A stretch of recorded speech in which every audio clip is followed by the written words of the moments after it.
Alright, another, no? Ito, importante din to. Rain visor. Yan. In-order ko lang yan sa online. So, tingnan natin kung ano yung magiging itsura. Kasi, sa ngayon, ito yung itsura niya. Walang rain visor. So, titingnan natin kung ano yung magiging itsura niyan kapag naikabit na natin to.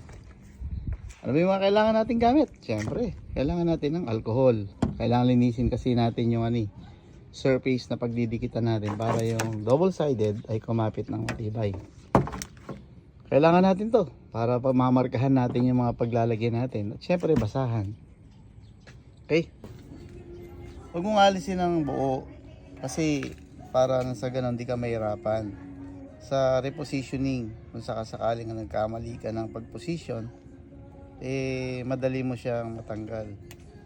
So ganyan lang, makalawit lang ganyan, no? Ito kinakabit ko lang, sir. Kinakabit ko lang. Ganyan, no? Tatapat mo dyan, no? Ano nasa mo, alcohol? Oo, sir. Para kumapit yung adhesive. Ayan, ganyan lang. Ayan. Ganyan lang natin yan. Oh, sir. Ayan, no? Tapos alisin mo na to. Ito, dahan-dahan lang. Ayan, no?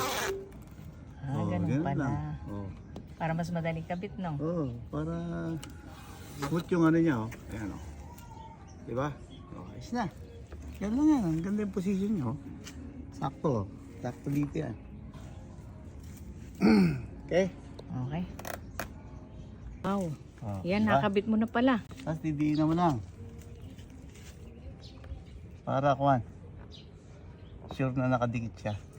Diba? Ganda.